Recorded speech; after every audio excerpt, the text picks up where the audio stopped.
Why do Hindus worship gods? The tension between giving God form and stripping God of any form is an ancient one. But what it needs to be questioned is who made the rules that direct how Hindus, or anybody for that matter, should worship the divine. From where did this idea of frowning upon the ancient practice of idol worship come? Abraham myth frowns upon any attempts to give God a proper form, and the Bible condemns idolatry as an indicator of a false religion. The Muslim rulers of India frowned upon the practice of idol worship. The raids on temples, which were conducted mainly for political reasons and economic gain, as the temples were repositories of great wealth. They justified their action by stating their actions were an exercise against infidel idolatry. The influence of Islam led many Hindus to prepare the formless divine. So, we find some Bhakti followers were using the name of God to refer to an abstract entity, while others used the name of Ram or Krishna to refer to an unambiguous deity.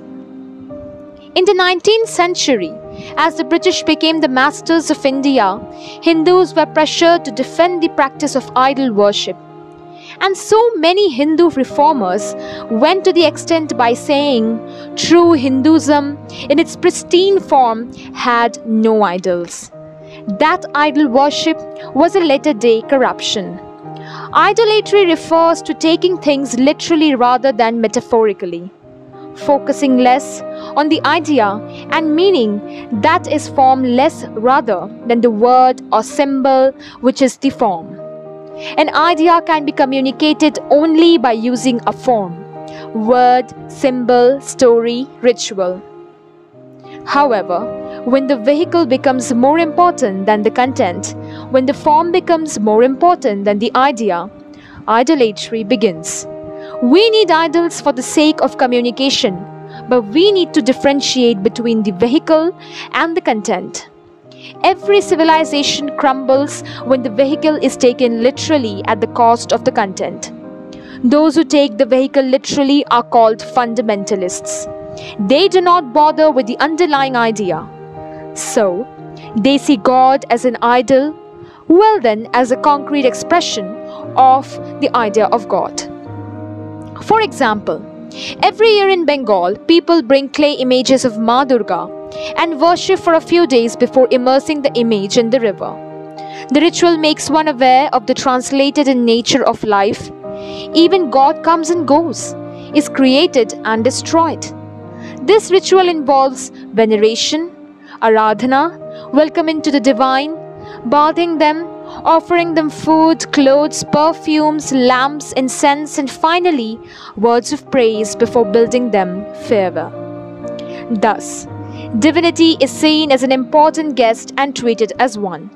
The act involves concentration, dhyana. During this festival, the name of Ma Durga is chanted and the story is told so that our mind is filled with the ideas of life, death, existence, power, impermanence, relationships, sorrow, wealth, liberation, success, and pleasure. We express our desire and hope that these will be fulfilled by the deity.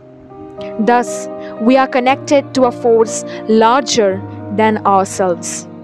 The outsider will see this as idolatry, but this ritual anchored by the idol harnesses Hindu idea and helps us to reconnect with the Hindu-ness. Shift from our otherwise mundane material life, a moment to pause about existence and our role in the cosmos.